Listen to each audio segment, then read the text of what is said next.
Friday, December 5th. This white paper says, hold on for a second. When you're talking about something like this, what are these dates and they really locked in stone? Do you want to just take us through what this white paper says?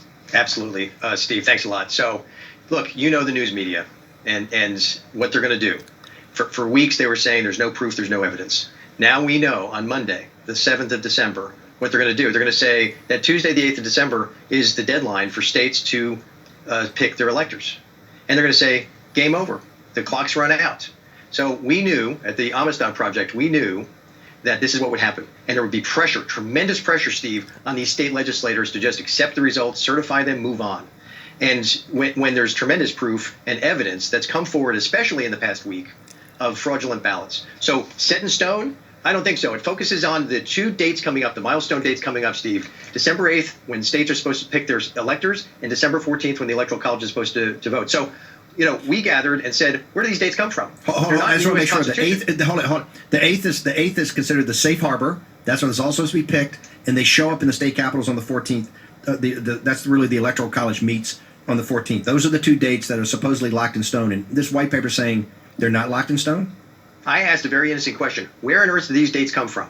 And so the lawyers, the experts at Amistad told me, well, there's only one date that is constitutional, one deadline. That's January 20th, when the president assumes office. That's it. That's the only deadline that matters in the U.S. Constitution. These dates come from a federal statute that was passed in 1948.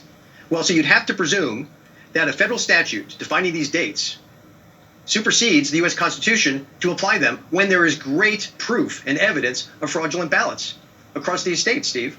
So this white paper lays out all the facts, lays the history out from 1948, the statute, and expresses and clarifies that those dates are not relevant. They are not, the media is going to use those dates, Steve, starting Monday, I think, to claim game over. And they're wrong. And these state legislators need to recognize that they are not subject to these dates. Let's take a look at.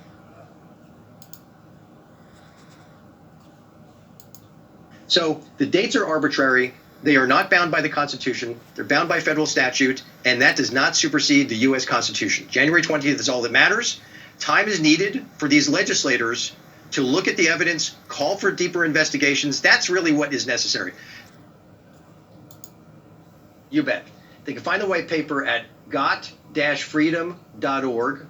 The white paper is available there. I hope they pull it down and take a look at it. You can find me on Twitter at Mark V. Serrano, Serrano.